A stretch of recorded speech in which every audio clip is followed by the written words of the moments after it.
जय जय सीताराम। आज मैं आपको भोले बाबा का विवाह संक्षेप में सुना रहा हूँ। सप्तऋषि और नारद जी सब लोग इकट्ठे होते हैं और बाबा भोलेनाथ के पास पहुँचते हैं। वो समाधिस्थ हैं। तो जैसे ही सब लोग वहाँ बैठ गए कि जब बाबा की समाधि खुलेगी तभी हम सब लोग उनसे अपनी बात कहेंगे।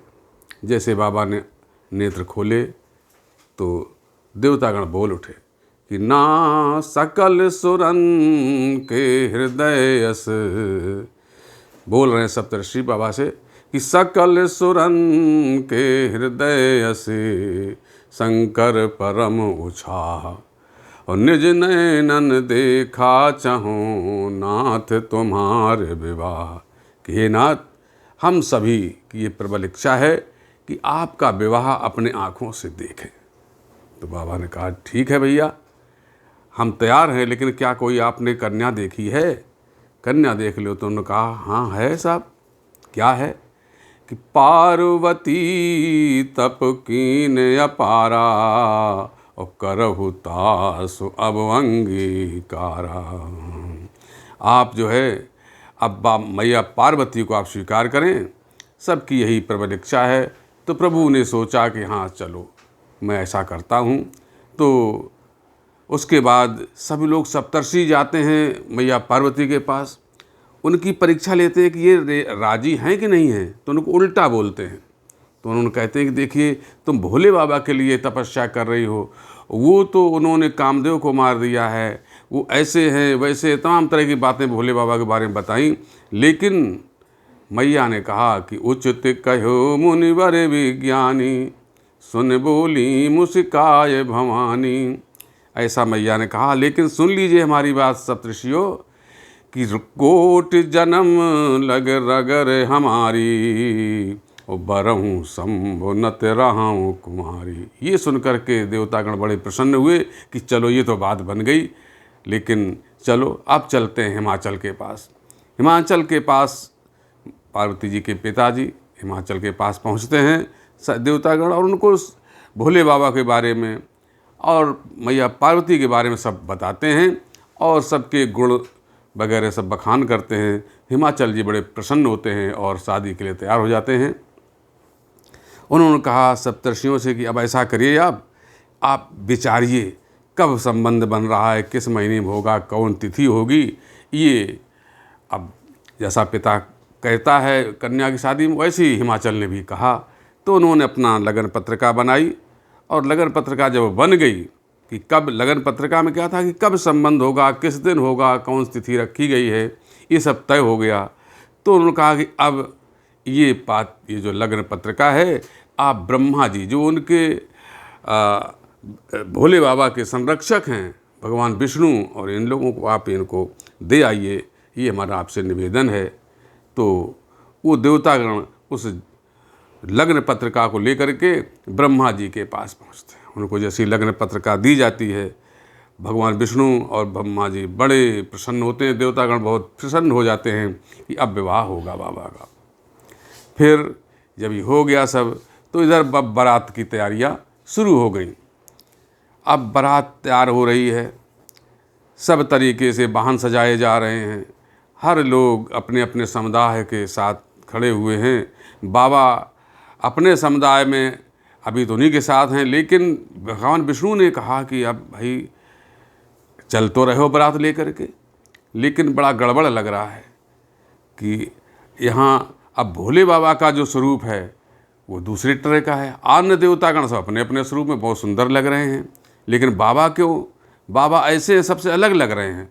बाबा क्या पहने हुए हैं कि अंग में भस्म रमाए बगल मृग छाला है, भोले शंकर के पड़ी गले मुंड माला है, भुजंगी ब्याल बाल चंद का उजाला है, नशे में मस्त मेरा भोला काशी वाला है। ऐसा रूप बनाए हैं बाबा। तो भगवान विष्णु ने कहा कि चलो कि अब जा तो रहे हो दूसरे गांव में, तो हंसी करे हो परपुर जाई बर अनुहार बरात न भाई। गांव में जा कर के दूसरे गांव जा रहे हंसी कराओगे, क्योंकि नहीं बारात दूल्हे अनुरूपा, कि जैसे बाबा हैं जैसा दूल्हा है उसके अनुरूप बारात नहीं है। ऐसे व्यंग वचन होते चले जा रहे हैं। और बाबा से कहा गया कि देखिए सब लोग अलग अलग होकर चलो अपने अपने समाज में, और तुम अपना समाज बुला लो। तो भोले बाबा ने अपना समाज बुलाया, और समाज उनका क्या है, सब जितने प्रकार के भूत पिशाच जोगनियाँ हैं सब उनके बारात में आ गए। काऊ के किसी किसी के तो तमाम सर हैं, किसी के कोई सर ही नहीं है, किसी के तमाम हाथ, किसी के एको हाथ नहीं, किसी के धड़ है, किसी के यहाँ से सर कटे हुआ है। ऐसे सब नाचते गाजते विचित्र हैं, देखने में डर लग रहा है। ऐसी बारात चल दी और रास्ते में बड़ा प्रसन्न मुद्रा में सब लोग एक दूसरे हंसी मजाक करते हुए चले जा रहे हैं। अब बारात पहुंचती है, जहां जानी थी उस गांव के नज़दीक पहुंच गई। तो बारात जैसे आती है ना तो गोला दागा जाता है, तो वहां से गोला छुड़ाया गया, और तो गांव वाले जान गए अब बारात आ गई। तो गांव वाले सब बारात की अगवानी करने के लिए, अगवानी होती है बारात की जैसे आज भी होती है, तो अगवानी करने के लिए गांव के सब बूढ़े जवान बच्चे सब पहुंचते हैं। और वो जैसे देवतागणों को देखते हैं, उनके वाहन देखते हैं, बड़े प्रसन्न हो जाते हैं। ओहो, ऐसे वाहन तो मेरे गांव में कभी नहीं आए, इतनी गाड़ियां, इतने अच्छे आदमी, ये कितने सुंदर लग रहे हैं। लेकिन जैसे ही वो बैलगाड़ियों से गए वहाँ पर, जैसे ही भोले बाबा के समाज में जाते हैं तो बेडर चले वाहन सब भागे। जैसे ही भोले बाबा के उनके समाज में जाते हैं तो बैल इत्यादि जो थे रथ रब्बे वो सब बिचक जाते हैं और भाग खड़े होते हैं। तो वहाँ पर जो सयाने लोग थे, बुजुर्ग लोग थे, वही रोक पाते हैं, और बालक सब लय जीव पराने भाग खड़े हुए प्राण बचा करके कि चलो भैया यहाँ से भगो, यहाँ तो ये बिल्कुल साक्षात जैसे जमराज की ही बारात है ऐसा लग रहा है। सब ऐसे हैं भूत पिशाच, सब ये मार डालेंगे, सब खा जाएंगे हम लोगों को। और बच्चे वहाँ से भाग करके अपने घर में जाते हैं। माताएं बहनें चूँकि वहाँ बारात देख नहीं पाई थी कैसी बारात है, तो पूछ रही हैं कि बताओ बेटा कैसी, क्या देखा तुमने वहाँ बारात में, क्यों भाग आए? तो बच्चे कहते हैं कहा कहों कहे जाए न बाता, कहा कहों कहे जाए न बाता, जमकर धार कन्हों बरे आता, कि हम क्या तुम्हें बताएं। ऐसी बारात है कि साक्षात वहाँ पर हमें लग रहे हैं जमराज जी आए हैं बारात में। और उन्होंने बच्चों ने कहा कि देखो जो जियत रहा है बारात देखत, पुण्य बढ़ते कर सही, देखे सो उमा विवाह, घर घर बात अस लड़कन कही। ऐसे बच्चे कहने लगे तो उन्होंने कहा शांत रहो, राजा की बारात आई है, अगर बोलोगे कुछ अनर्थ हो सकता है, इसलिए शांत रहो, मुँह न खोलिए, जो देखा है वो ठीक है, लेकिन अब ये कहीं कहने की बात नहीं है, कुछ ऐसा नहीं होने वाला है, बहुत बढ़िया है, तुम लोग घर में रहो। खैर अब बारात जनवासे से दरवाजे पर आती है तो परछन होता है आज भी। तो चावल इत्यादि जो फेंके जाते हैं वो फेंकने मैना साथ में आती हैं अपनी बिटिया के साथ। वो जैसे देखती हैं बाबा को, जैसे उन्होंने देखा भोलेनाथ को, तो बड़ी दुखी हो गई। उनकी संग सहेली बड़ी दुखी कि वो भैया ऐसे के लिए इसने तपस्या की। और मैना कहने लग गई कि देखिए कि इस बाबा के साथ मैं अपनी बिटिया की शादी तो नहीं करने वाली। ने कहा कि कसकीन बर बौराह विद जई तुम्हें सुंदरता दई, जो फल चही सुर तरे सो बरबस बमूरे ला गई। तुम सहित गिरते गिरों पावक जरों जलन दे मो परों, घर जाओ अपजस हो जग जीवत विवाह न हो करो। हम अपने जीते जी अपनी बिटिया का विवाह इस बाबा के साथ नहीं करेंगे। और वहाँ से बारात को लौटा देती हैं, सब लोग चले जाते हैं और बारात जनवासे चली गई। बिटिया को लेकर के बड़ा दुखी हैं। और तब उन्होंने नारद जी को बुलाया। नारद जी से कहा कि तुमने ऐसा क्यों करा भाई, हमने क्या बिगाड़ा था तुम्हारा, हमारी बिटिया को ऐसा क्या तुमने समझा दिया कि इस बौरे बरें लाग तब कीना, उसके लिए तपस्या कर डाली उसने, बड़ा गड़बड़ हो गया है, हम इसके साथ बाबा के साथ अपनी बिटिया की शादी नहीं करेंगे। तो इसी में मैया पार्वती ने कहा माता को समझाते हुए कि जन ले वो मातु कलंक करुणा, पर हरो अवसर नहीं, सुख दुख जो लिखा लिलार हमरे, जाव जहाँ पावब तहीं। सुन उमा बचन विनीत कोमल, सकल अवला सोचहि, बहुभांत विधि लगाए दूषण, नयन बार विमोचहि। मैया पार्वती ने अपनी माता मैना को बहुत समझाया और कहा कि माता जी, हमारे भविष्य की चिंता आप न करो, हमारे जो जीवन में हमारे सुख दुख लिखा है, जहाँ जाएंगे वो हमें मिलेगा, आप उसकी परवाह मत कीजिए, शादी करिए आप, कोई दुखी होने की आवश्यकता नहीं है।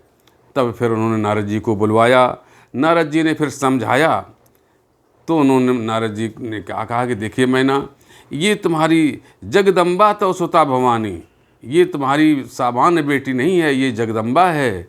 इसलिए और पूर्व कथा सुनाई उन्हें पूरे पूर्व जन्म की, कि कहा कि जन्मी प्रथम दक्ष गृह जाई, तुम्हारी बेटी आज यहाँ है, जन्मी प्रथम दक्ष गृह जाई, तहाँ सती शंकर है विवाही। तो इसलिए इनका विवाह हमेशा हर जन्म में शंकर के साथ हुआ है, आज भी होने जा रहा है, आप परेशान मत हो और प्रसन्न होकर के शादी करिए, ऐसा जो सोच रही हो ऐसा कुछ नहीं है। तब जो है बारात की भाई सब लोग, तब मैना हेमंत नंदे, पुन पुन पार्वती बद बंदे। तब हिमाचल जी और मैना जी बड़ी प्रसन्न हो गई। तैयारी, फिर बारात को बुलाया गया कि चलो भाई आओ बारात चढ़े। अब बारात फिर चढ़ी, सब कार्यक्रम शुरू हुए और अब जो है जैसे बारात दरवाजे आती है, सबका बड़ा अच्छे ढंग से स्वागत किया जाता है। स्वागत में अब सबसे पहले तो होता है कि भाई सुनाते हैं नारद जी कि देखिए कि ये ऐसा क्यों हुआ, इनको दंड क्यों मिला मैया पार्वती को। उन्होंने कहा कि देखिए कि सिय वेश सती जो कीन, तेई अपराध शंकर पर हरि।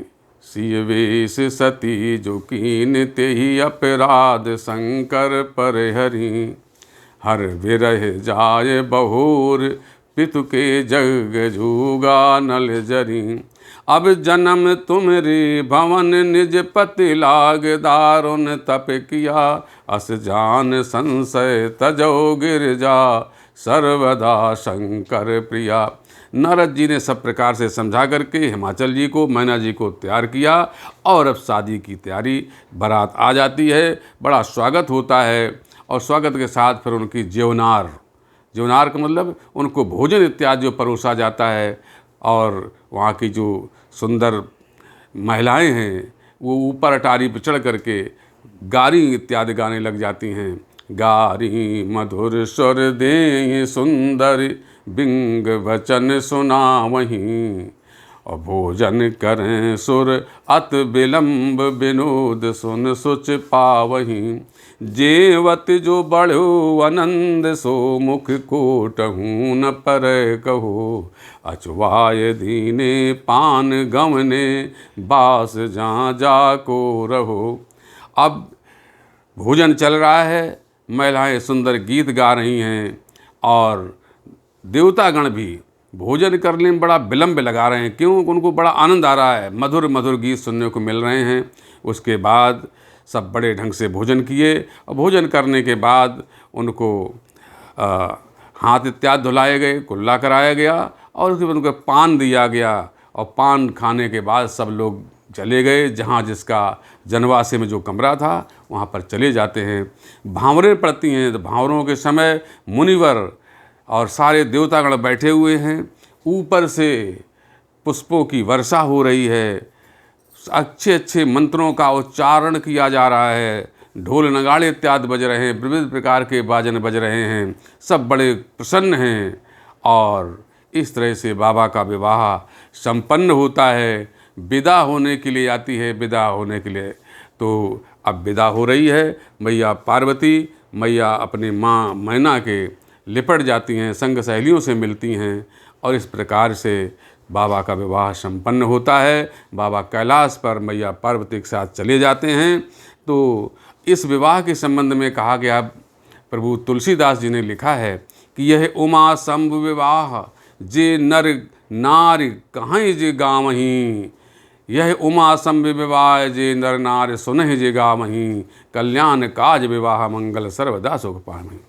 ऐसा विश्वास है कि जो भी बालाएं, जो भी व्यक्ति इस भोले बाबा के विवाह को पढ़ता है, उनके विवाह इत्यादि में बड़ा अच्छा मंगल होता है, कहीं से कुछ अशुभ नहीं होता है। तो जिन बालाओं के विवाह ना हो रहे हों, देर लग रही हो, वो 40 दिन तक निरंतर बाबा का विवाह का वर्णन पढ़ें। ये बाल कांड में 2 संख्या 88 लेकर के 103 तक है, इसको पढ़िए और इसका लाभ लीजिए। जय जय भोलेनाथ, बोलो भोलेनाथ की जय। जय जय सीताराम, हनुमान जी की जय। सभी भक्तों को जय जय सीताराम।